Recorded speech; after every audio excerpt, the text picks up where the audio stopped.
Assalamualaikum warahmatullahi wabarakatuh. Selamat pagi anak-anak. Bagaimana kabar kalian? Semoga di pagi hari yang cerah ini kalian diberikan kesehatan dan serta kelancaran.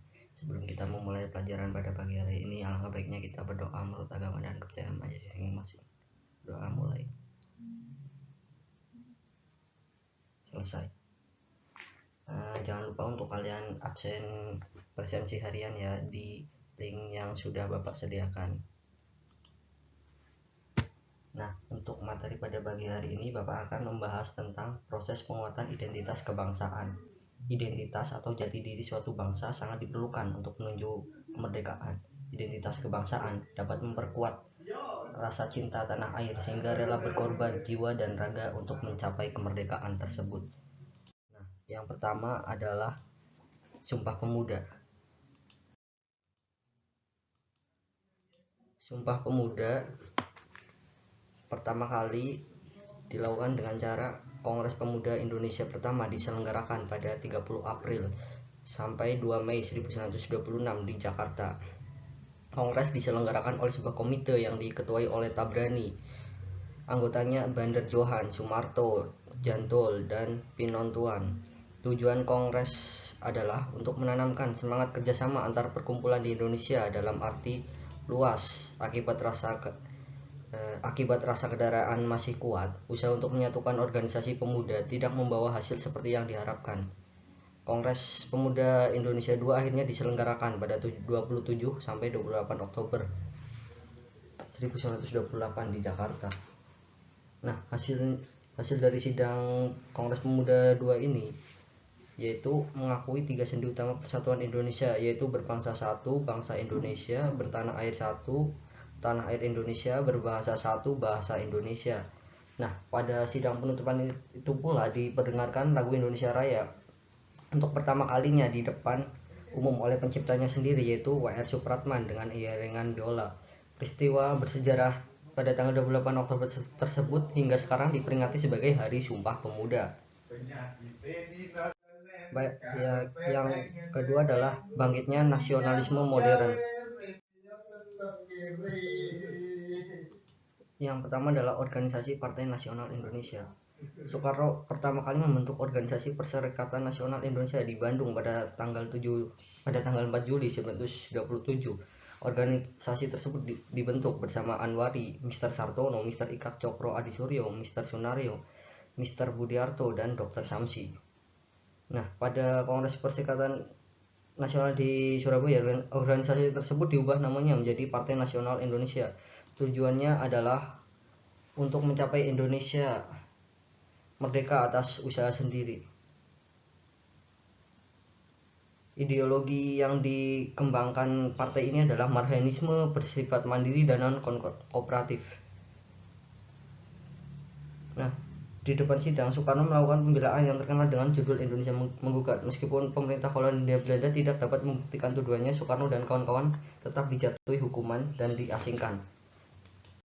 Baik, yang selanjutnya adalah organisasi permufakatan perhimpunan politik kebangsaan Indonesia.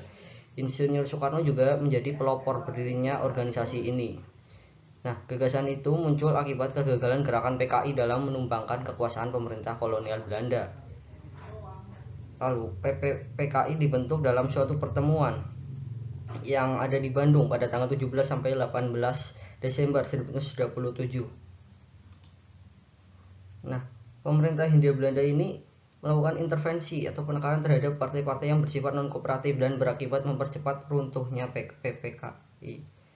Nah, perpecahan dalam PPKI terjadi setelah Insinyur Soekarno pada bulan Agustus 1930 dihadapkan pada pengadilan kolonial Bandung. Ia ditangkap setelah menghadiri Kongres PPKI di Yogyakarta.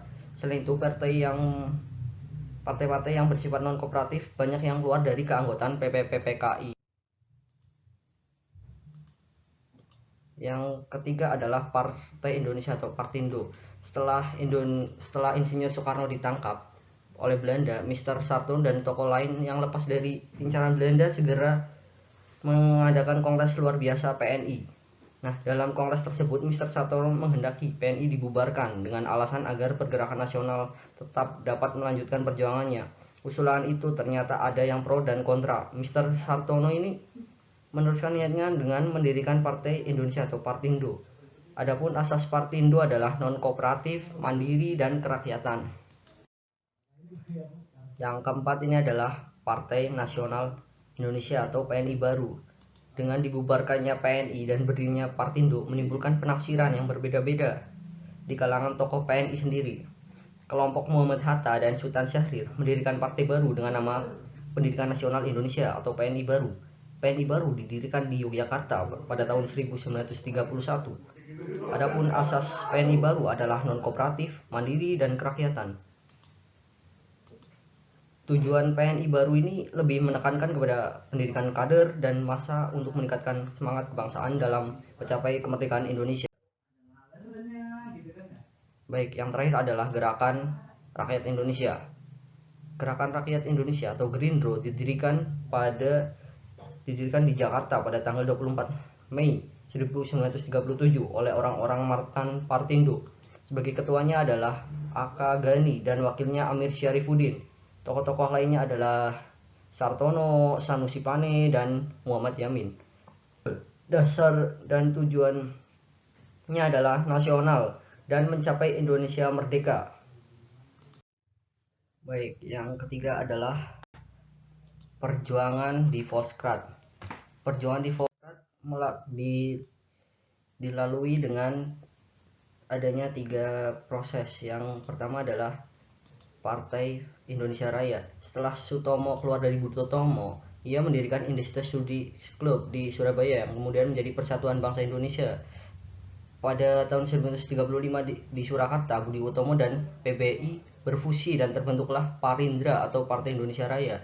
Banyak organisasi yang tergabung dengan Parindra seperti Sarekat Sumatera, Sarekat Ambon, Kaum Betawi, dan Timor Verbon. Parindra ini melaksanakan taktik kooperatif sehingga mempunyai wakil di Volkskrad.